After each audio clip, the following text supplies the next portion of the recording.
Who raised you more? Your parents, your grandparents, or someone else? Are you ready for a shocking truth? I lost almost everything the day my own parents served me papers. Not a polite letter or some awkward family conversation about money, but full-on lawsuit documents slid across my desk like I was just another stranger standing in their way. And at that moment, I realized they were not bluffing. They were genuinely trying to take my company away from me with the help of my ex-co-founder. I had built that company from the ground up, fought through months where I wasn't sure if we could make payroll, pitched until my voice went hoarse, and poured every ounce of myself into it, only to have my parents decide that because they had thrown in some bridge money at the beginning, they somehow deserved to run it now that it was starting to succeed. And the worst part was, they thought they had found a way to do it cleanly, legally, as if I wouldn't even be able to fight back. You know what's funny? Most people assume family betrayal comes in whispers, in side comments, in backroom conversations that leave you guessing, but this wasn't subtle at all. It was spelled out in legal terms, in pages stapled together with their names typed neatly at the top, claiming I had triggered a default on their note and therefore owed them control. It would have been almost comical if it hadn't been so gutting, because my ex-co-founder Liam was standing right behind it all, feeding them lines and pretending to be their savior while actually setting himself up to grab the real power. I should have expected it, given his track record with money, his habit of overspending on dinners labeled as business development, and his smug little smirk whenever he thought he was outmaneuvering me. But somehow seeing my parents join hands with him to try to erase me was the kind of punch you don't shake off. The lawsuit wasn't just about shares on paper, it was about survival, because if they had managed to get the emergency order they were asking for, the court could have yanked control from me immediately, leaving payroll unfunded, contracts unapproved, and employees questioning whether to start sending out resumes. That was the nightmare scenario they were banking on: shock me into paralysis and sweep in while I was still frozen. But here's the part they never seemed to understand about me: I don't freeze, I don't crumble, and I sure as hell don't just hand over my work because someone is louder or richer or thinks their family name gives them leverage. So while they were gloating about how airtight their filing supposedly was, I was already pulling out the boring paperwork that no one but me had cared about months earlier, the little protective filing I had tucked away with counsel's help,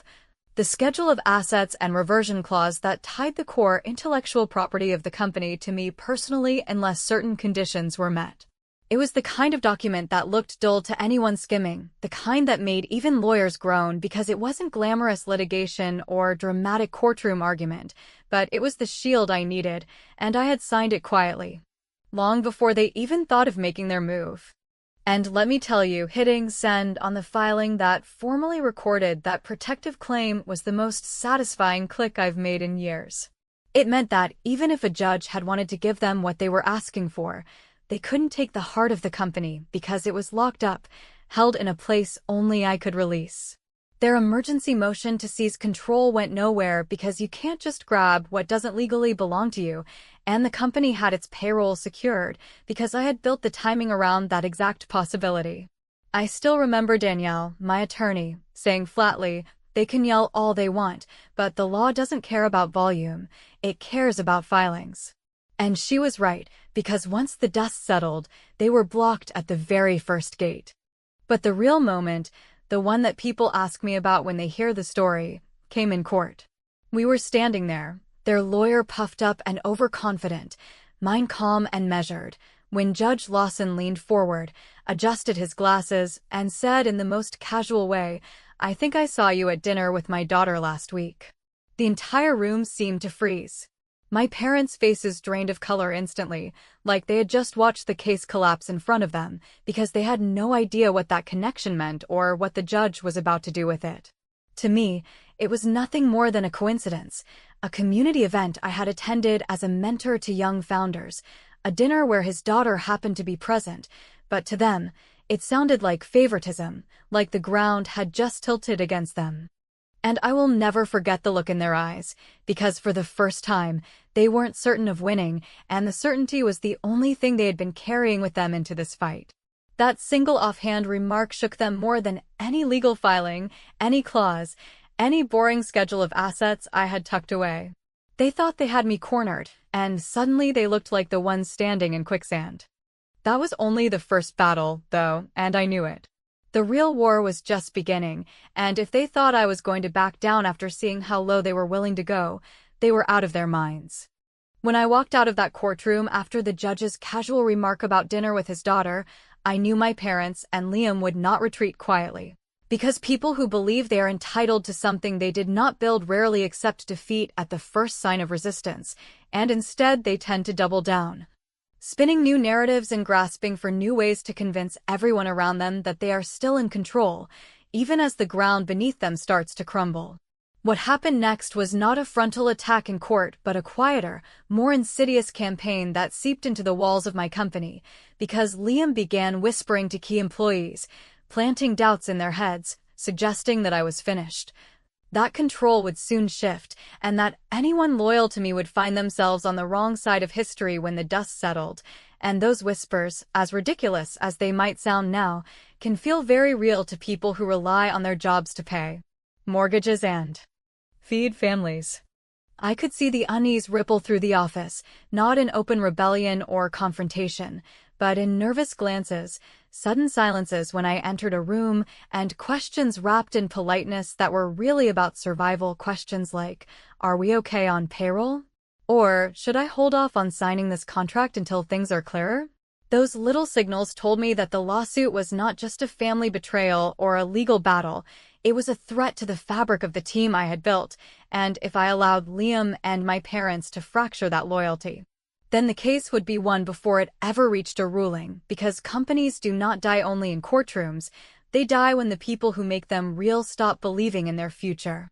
So I had to move fast, but not in panic, because panicked moves are exactly what people like Liam count on. Instead, I leaned on something I had put in place long before this chaos began. Something I had designed out of pure paranoia, but that turned out to be my lifeline, a line of credit that triggered only if a control dispute ever arose. It was my private insurance policy, a cushion meant for the worst-case scenario, and though activating it felt surreal, like I was admitting just how ugly this fight might get, it also gave me the resources to roll out retention letters for my senior staff,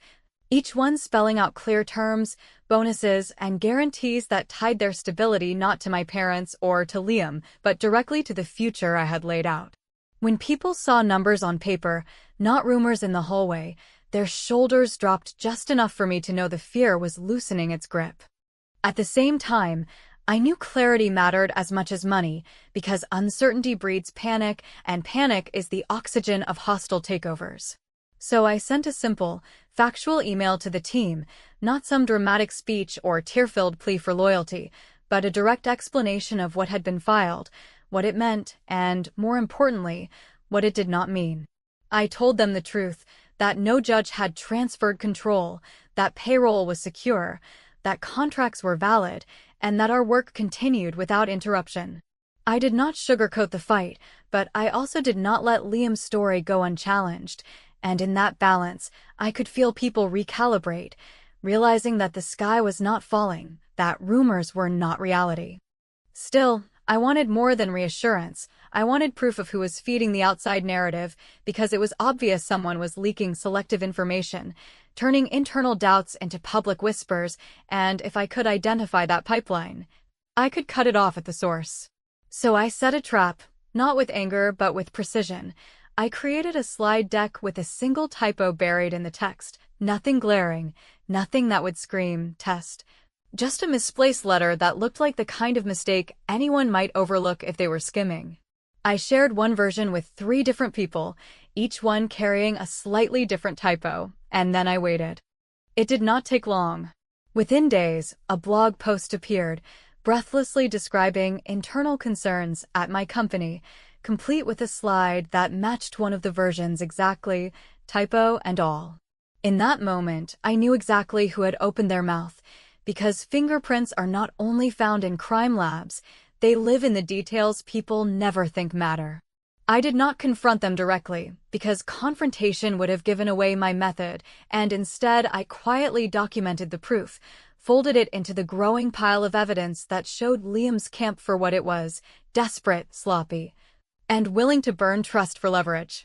That night, as if to confirm everything I already suspected, my family group chat lit up with a message from my mother, written in her usual tone of practiced superiority, telling me, "Do not make us look like villains." As if the problem was not the betrayal itself, but my refusal to keep it quiet and let them rewrite the story. I stared at that message for a long time before finally typing the only reply I could stomach, a single sentence that carried more truth than any essay could, then "Stop acting like it." And I left it at that, because there was nothing else to say to people who were willing to side with a man like Liam against their own daughter. Minutes later, as if the universe had decided to punctuate the moment, Danielle texted me a screenshot that made my stomach twist because it was an attachment from opposing counsel, a document they had just filed. And right there in the metadata was my old personal email handle, the one I had used years ago before we formalized everything. The document was the bridge note my parents had funded, but the metadata told a different story, one that screamed of tampering, because why would my old email be embedded in a document supposedly untouched since the day we signed it? The timing was too convenient, the detail too strange, and I realized then that their game was messier and riskier than I had even allowed myself to imagine.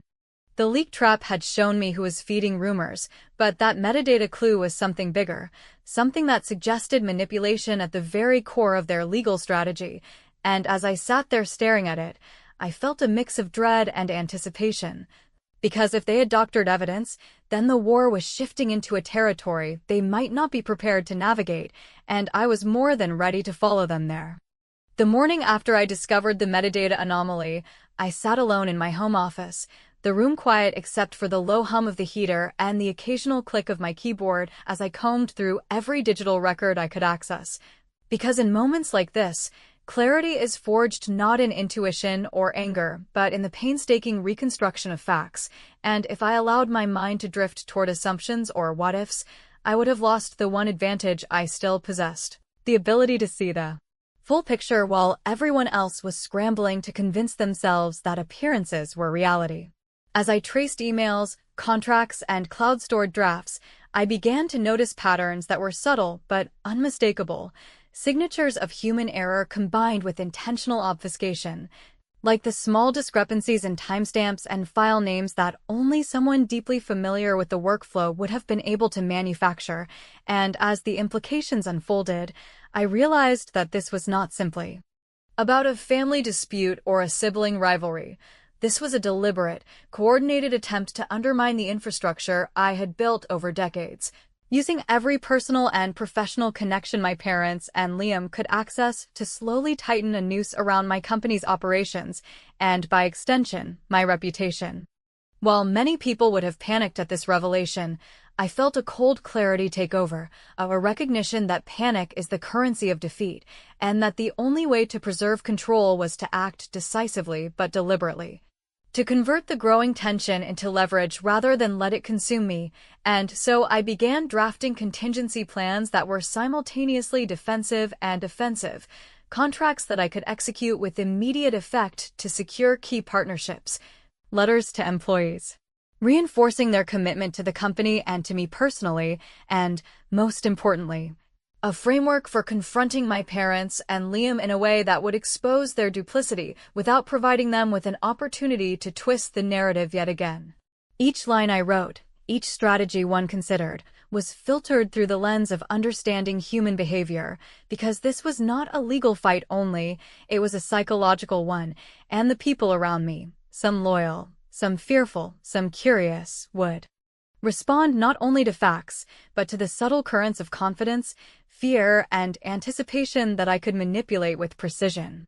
By late afternoon, after hours of research and planning, I scheduled a meeting with my legal counsel, not to react, but to proactively outline every observation, every anomaly, and every potential point of leverage I had identified. Because knowledge without action is wasted, and I was determined that this fight would be won by preparation rather than by chance or emotion, and as we went through each point together, my counsel began to see the full scope of the situation in the way I had.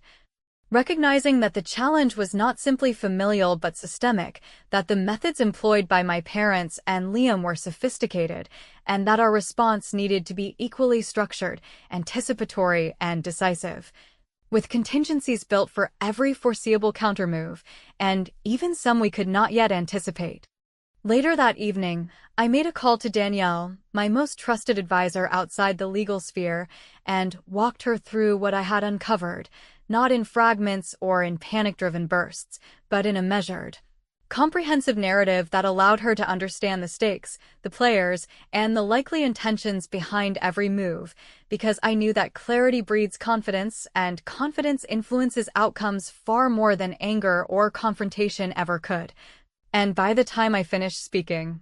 she was already thinking 3 steps ahead, suggesting actions that would reinforce our positions while simultaneously testing the reliability of the people surrounding Liam and my parents, and the subtle shift in her tone, from concern to strategic anticipation, gave me a sense of control that I had not felt in weeks, a feeling that the chaos I had inherited could indeed be channeled into a framework where I dictated the terms rather than reacted to them.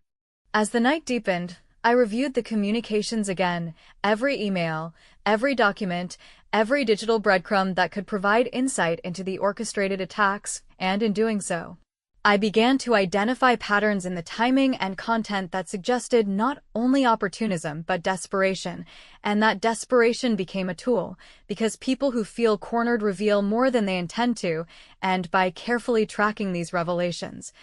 I could anticipate the next steps before they were even publicly taken, giving me a predictive advantage that no one could challenge if I executed it correctly. It was exhausting work, mentally and emotionally, but the realization that I had turned what had initially felt like a trap into a controlled battlefield was invigorating, because for the first time since this began, I could see a path forward where the outcome was not dictated by the arrogance and entitlement of my family, but by my own deliberate, calculated actions, and I understood that every document I flagged, every conversation I orchestrated, and every subtle psychological nudge I delivered would bring me closer to a point where Liam and my parents could no longer operate in the shadows, where their strategy of whispers, half-truths, and manipulations would collide with evidence, precision, and control, and by then, the world would see the fight not as a family drama, but as a demonstration of strategic clarity under pressure.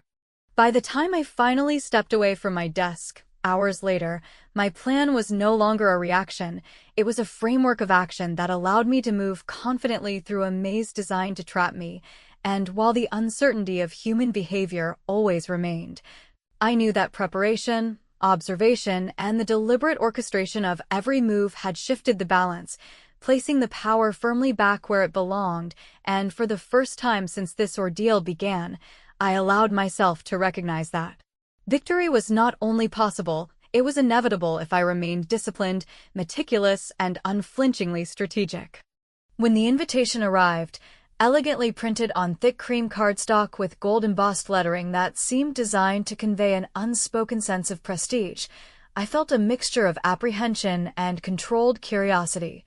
because I knew that accepting it would require more than just attending a gathering. It would demand careful navigation through the labyrinth of family dynamics that had been frayed and twisted over years of unspoken resentment, subtle favoritism, and carefully cultivated misunderstandings, and yet, despite every instinct warning me to keep my distance, I understood that this event represented the first tangible opportunity to reclaim narrative control in a space where my presence had historically been dismissed or diminished, and that the very act of showing up on my own terms could reset the perception of who I was and what I deserved without relying on confrontation, emotional outbursts, or pleading for recognition that had never been forthcoming in the past. The drive to the estate was quiet, almost meditative, allowing my mind to trace the trajectory of every conversation, every argument, and every slight that had contributed to the complicated web of grievances between my parents, my sister, and me. And as the familiar roads stretched under the tires of my car, I realized that the strategy one had developed over the past weeks, carefully layered, meticulously considered, and honed through observation of behaviors, reading of subtle cues, and Cataloging of previous interactions was now ready for deployment, and that while it required patience and a degree of performative neutrality, it offered the potential to expose inconsistencies, reveal concealed motives, and ultimately shift the balance of perception in my favor without overt confrontation, because people rarely resist truth when it is delivered with precision, timing, and evidence rather than emotion. And the anticipation of observing their reactions in real time gave me a sense of both empowerment and disciplined focus that I had not felt in months. As I approached the grand entrance, with its meticulously landscaped gardens and the faint hum of preparations spilling through the open windows, I reminded myself that every step into the room was both literal and symbolic. Each movement a deliberate statement that I was neither intimidated by the history of exclusion nor willing to remain invisible in the midst of a gathering designed to celebrate accomplishments, births, and milestones that had previously been used to underscore my perceived inadequacies, and as the door opened and I stepped into the space, I could immediately sense the subtle shift in the atmosphere. A ripple of surprise mingled with curiosity that is always present when someone who has been underestimated enters with quiet confidence, and I realized that the silent observation, which I had long relied upon to gather intelligence about the people around me, would now serve as my primary instrument, because in moments like this, patience and attentiveness reveal far more than words ever could. The room was alive with the usual chatter, punctuated by laughter and exclamations that carried the unmistakable undertone of social posturing, and as I scanned the faces of relatives who had previously dismissed or minimized me,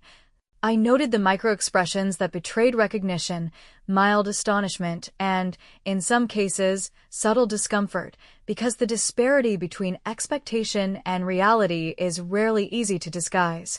And those who depend on assumptions to define relationships are often caught off guard when confronted with evidence that contradicts their narrative, which meant that my very presence, composed and deliberate, was already exerting influence before any words were exchanged, and that the strategic release of photographs, documents, or casual remarks that I had planned would only amplify the effect, exposing inconsistencies and compelling acknowledgement without ever requiring a confrontational tone.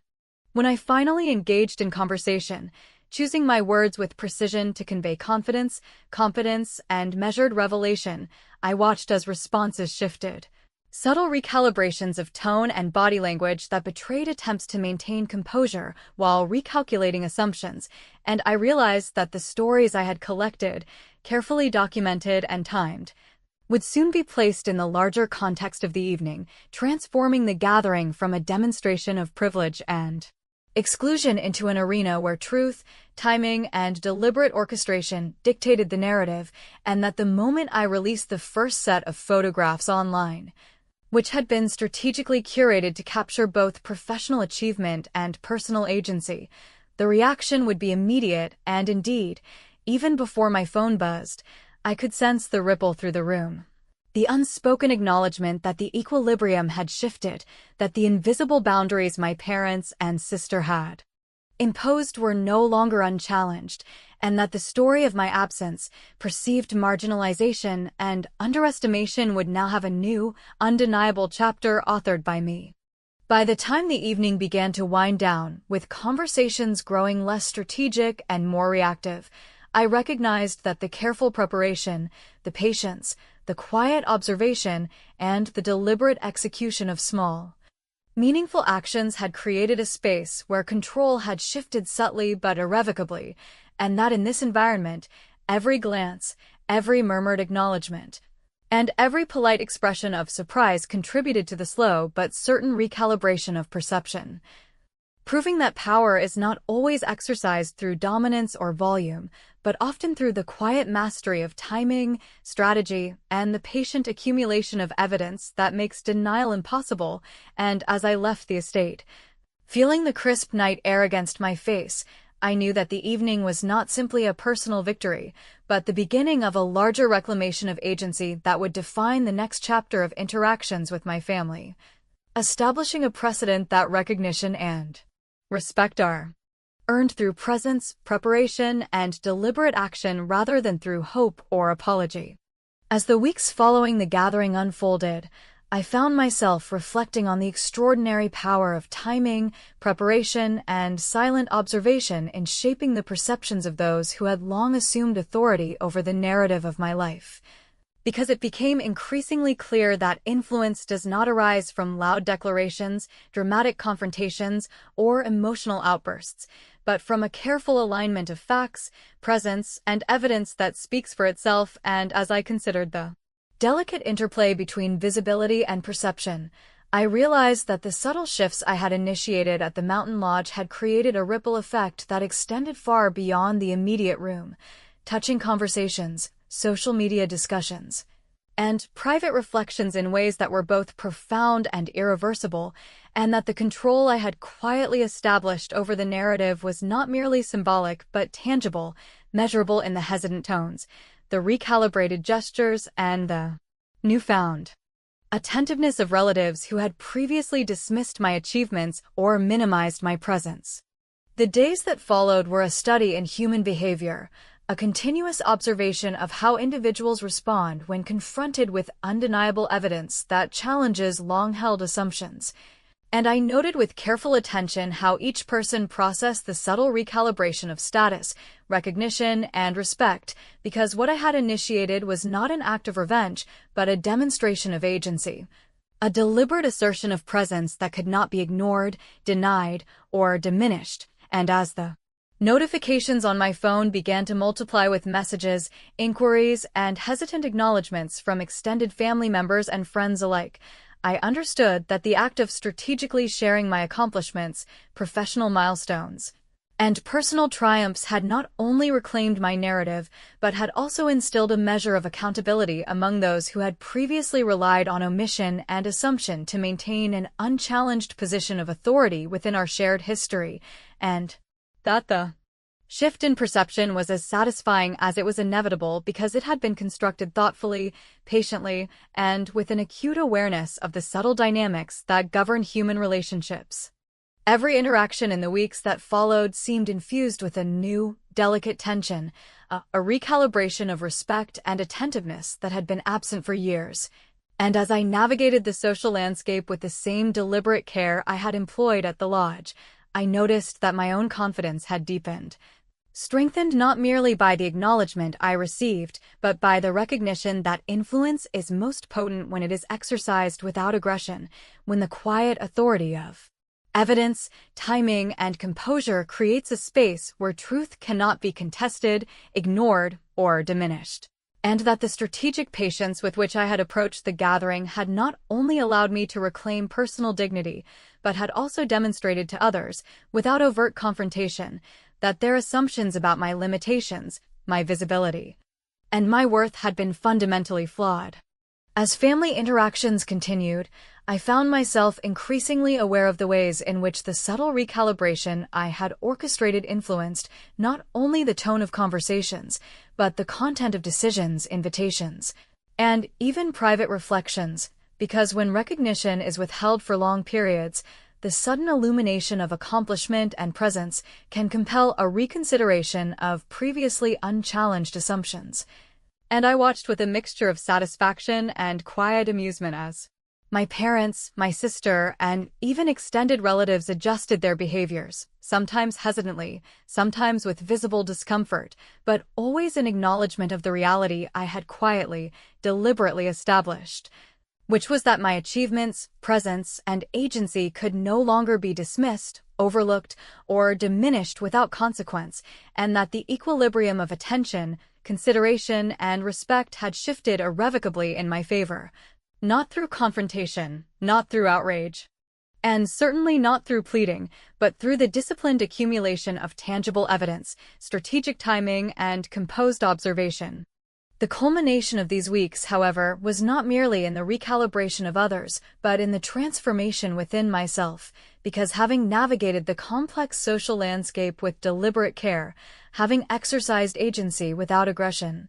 and having orchestrated a narrative that was undeniable, I felt a profound sense of autonomy and clarity, a recognition that the measure of influence lies in preparation, timing, and the disciplined use of presence to assert one's reality, and that The most enduring victories are those that require no dramatic announcements, no public vindication, and no overt confrontation, but rather the patient alignment of facts, awareness, and strategic action to allow truth to assert itself naturally in the minds and behaviors of others. And in that recognition, I found both satisfaction and freedom, knowing that the story of my absence, marginalization, and underestimation had been rewritten on my terms, that respect and acknowledgement were now non-negotiable aspects of future interactions, and that the careful, deliberate, and thoughtful choices I had made would continue to resonate long after the evening in the mountain lodge had concluded, leaving a legacy of quiet authority and undeniable agency that would define the relationships and perceptions in my life for years to come. In the end, as I reflected on the entirety of the experience, I understood with clarity that empowerment does not come from demanding attention, asserting dominance, or attempting to rewrite others' memories, but from a conscious and deliberate orchestration of presence, observation, and timing that allows the truth to emerge in its own weight and consequence. And that the subtle recalibration of perception I had achieved was not only a personal triumph, but also a lesson in the potency of patience, strategy, and disciplined composure, leaving me confident that in any future gathering, any interaction fraught with expectation or assumption, I would carry forward the knowledge that influence, respect, and acknowledgement are never granted lightly, but can be quietly claimed, deliberately nurtured, and irrevocably secured when approached with insight, care, and unwavering attention to the interplay between evidence, presence, and perception.